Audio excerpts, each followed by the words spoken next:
All right, well, it's been a hell of a week here at the Cobble Group / Parasol / Hamilton offices. We actually just released our latest investment offering, which is friends and family, so I cannot talk about it. But it's been a lot of fun and of course a lot of stress going through that because we just kicked off our capital raise. So hopefully closing on that here in the next 30 days, but it's kind of nice to get to take a break and do a quick Q&A with you guys. So let's go ahead and dive on into some of y'all's questions.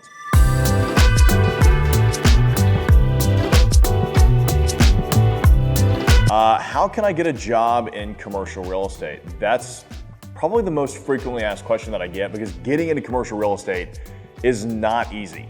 I mean, if you think about residential compared to commercial, there are far fewer commercial properties out there, right? So with less product means less demand for people to service that product. So it's just a much more competitive industry. And because of that, even the most skilled people have difficulty getting into it. I had a buddy who I believe he majored in real estate in college. He went through 50 or 60 interviews just to get one offer in commercial real estate as a broker. So what I would say is go find somebody that is doing exactly what you want to do and find a way to shadow them, find a way to bring value to them.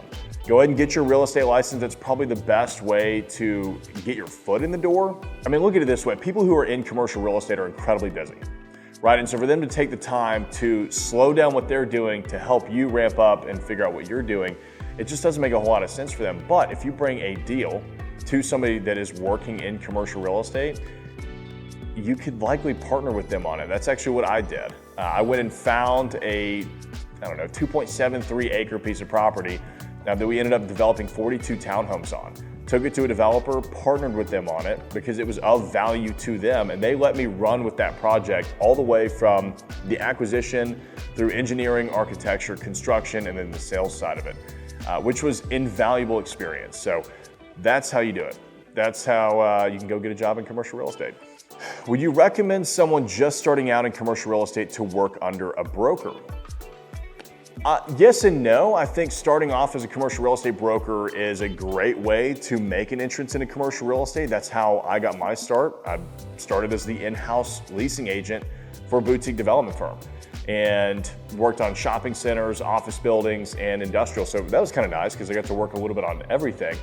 But you don't necessarily have to work under a broker or work as a broker to get your start. You know, maybe you're more interested in the engineering side of things, or maybe you're more interested in design, or maybe you're just really good at numbers and underwriting. There are so many opportunities for getting a job and breaking into commercial real estate and becoming successful in commercial real estate. So I would say do whatever you're interested in. How do you structure your investments between the GP and the LP? So this is a question basically about syndication. If you're not familiar with syndication, that's where we go out, we find investment opportunities, we put them together, and then we bring in investors to partner with us on that. So the GP is the general partnership. Those are the principals, so the sponsors of the deal, like myself. So we typically take a portion of that deal just for going out, finding it, putting it together, managing it. I mean, it's a lot of work. These projects usually take about 5 years.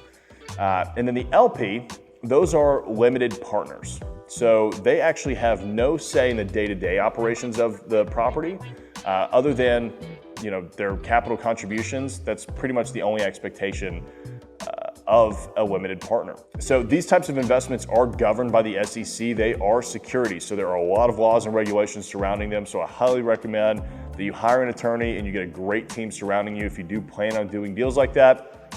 But we will structure them typically anywhere between a 50-50 to 80-20 equity split between the LP and the GP. It usually favors the LP because they're bringing all the money to it. And we'll give somewhere around a 6% preferred rate of return, which means that in order for the GP, so us as the deal sponsors, to make any money, my investors have to get a 6% preferred return first. Now, there are certainly other hurdles that you can have thrown into the structure. It gets really complex. Bruce Peterson and I actually did a whole podcast on structuring 506B or 506C syndications. Highly recommend you check that out if you want to dive further into how we do that. This is a great one. We had a good time talking about this one. What is the worst thing you found on a commercial property? for years, I kind of felt left out of the mix because if you talk to basically any residential agent, they always have some crazy horror story about something that they found on site. Usually it's like hoarders.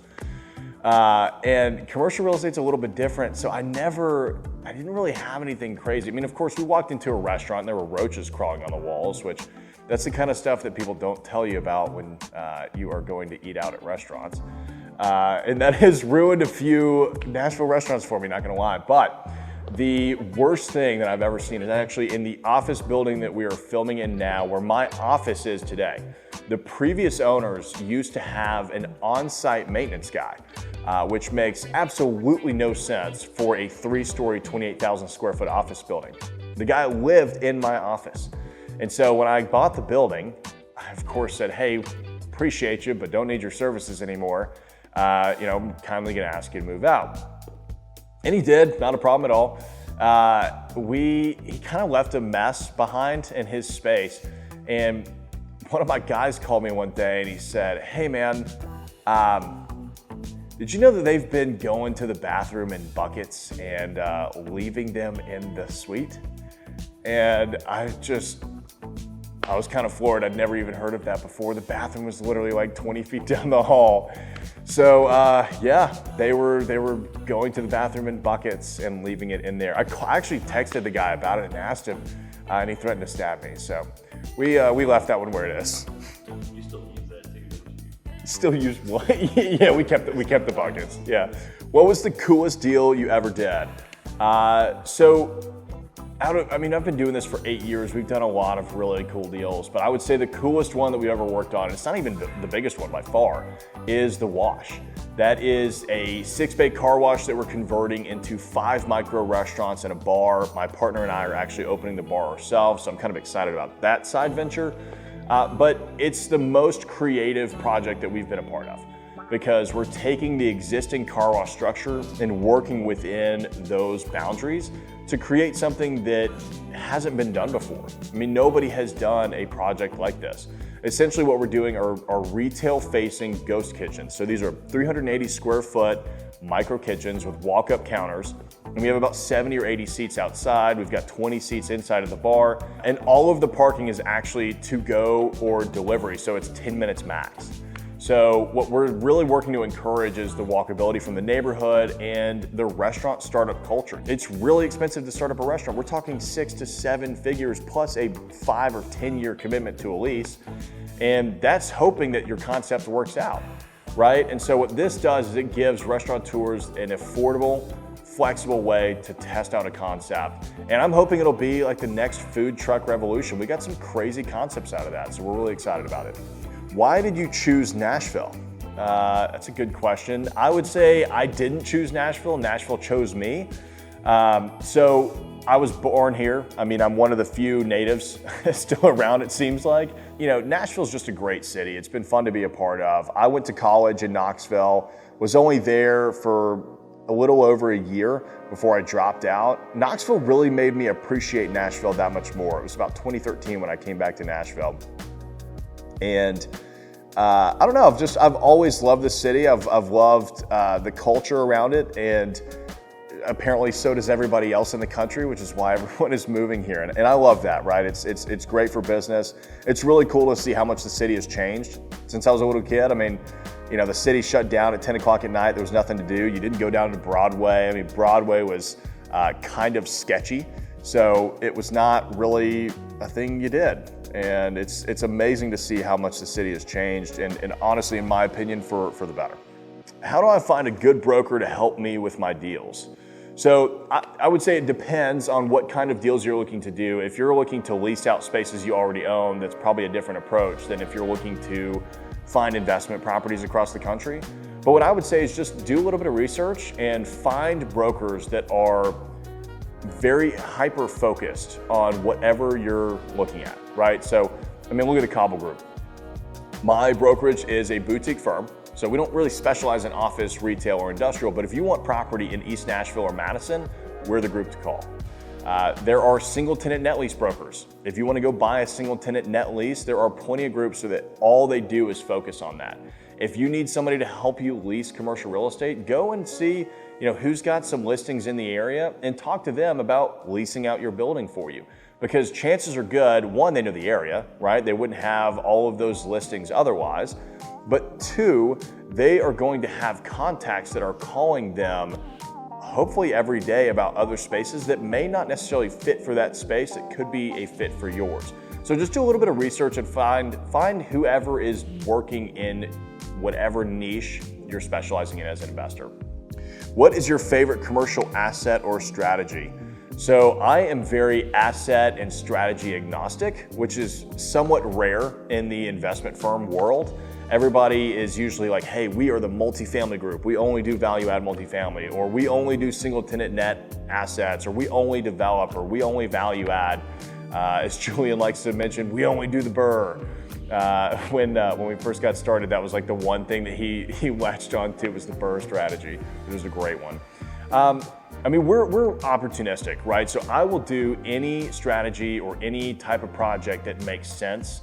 I typically will niche down into, if it's in my neighborhood and I know the demographic, I know the needs of the community fairly well, then we'll do it, right? So we've got everything going from that micro car wash conversion that I was talking to you about, all the way to the deal that we just announced this week, which is a hotel.